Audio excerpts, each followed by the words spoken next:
Good morning, class. Thank you for tuning in today. I'm the Infomancer, and I'll be your teacher. Now, I know last time we were doing Magic Worlds 101, and I told you the next lesson would be uh, creating your magic system. And don't worry, that is still coming, but that is the next Magic Worlds 101. This is going to be a different 101. This is, well, I'm not exactly sure about the title yet. So we'll discover that afterwards when I figured out what I'm going to name this. But for now, it's good enough for me just to say that it's going to deal with communications between the male species and the female species. Because let's face it, a lot of us have some difficulty when it comes to those communications. There's always a lot of confusion, and I'm going to help clear some of that up. I definitely can't help it all. I don't understand women most of the time myself, but I've learned to decode some of their language, and so I can help out with that. And I've been told by several of my female friends that they don't always understand my way of thinking, so perhaps I can help some of you females understand the way we guys think too. But to be honest, if you ask around, I'm a pretty poor excuse for a guy, so maybe not. Don't take everything I say as completely concrete here, of course. Anyways, we're just going to jump into the communications. When communicating with the opposite gender, it's important to keep in mind that we hear things and we react to things in different ways. And we think about things in different ways. Our thought process is very, very different. And I'm going to give you my favorite example. And that is you're in a relationship and you guys are living together.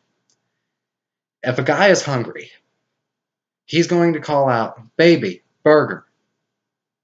And you're going to hear that and you're going to know, hey, he wants a burger. He's hungry. Give that guy a burger, right? You should know that. We're pretty straightforward. We're hungry, we ask for food. So, there's not much need to explain there. We just say what we think and what we want. Now, a female's different, however. A female in that situation's decided she's hungry. She's not going to come out and say, "Hey, I'm hungry." She's going to come out and say something like, "Oh, does this dress make me look fat?" Because there's a connection there, guys.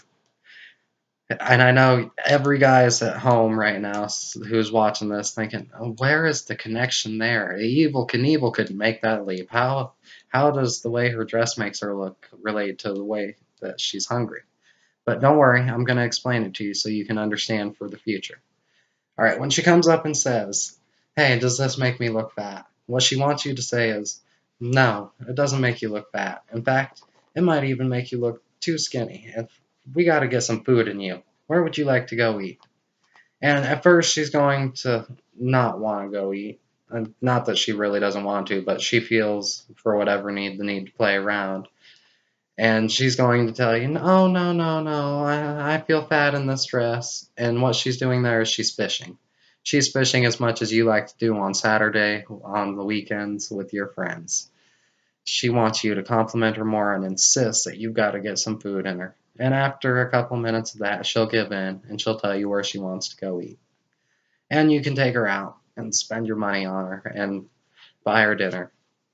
And that's how you need to decipher that. That's the way you got to think is, all right, what's the compliment she's going for, and what's the way we can over exaggerate this and hyperbole this as much as possible. And that's just the way it is. And that's a great example because that's the way it works. They're not going to go out and tell you exactly what they want to say. You have to see what is the Grand Canyon sized leap here that you need to make. And it's not always easy to figure out. And whereas, like I said, guys, we're simple. We say what's on our mind. If, however, we've also learned through time to not always say what's on our mind, and so that's why there's sometimes problems with communications between men and women, because you could be wearing something and we could hate the way it looks, and you ask us how it looks on you, we're not going to tell you it looks bad.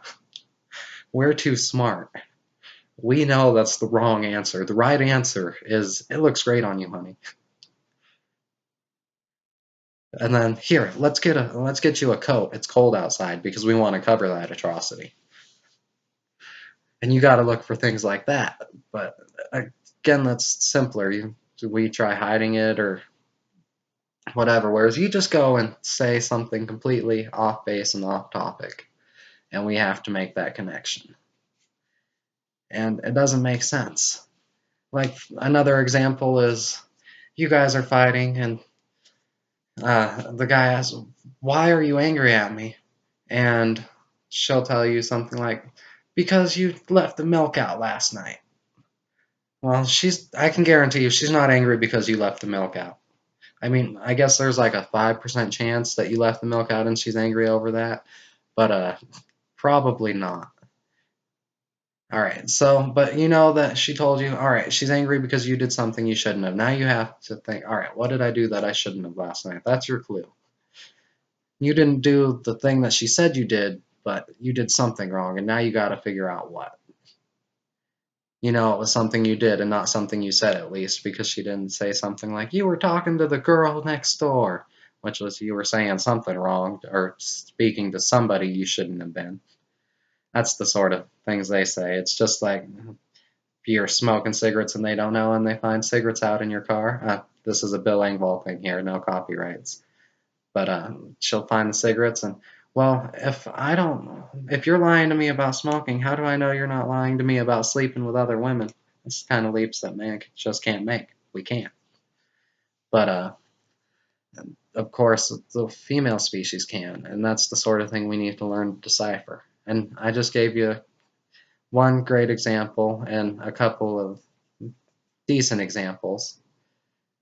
And the rest is just up to you. You have to use your basic knowledge and common sense to figure out where is the connection. And ladies, I've given you to look at what we say and take it. There's two ways to look at it.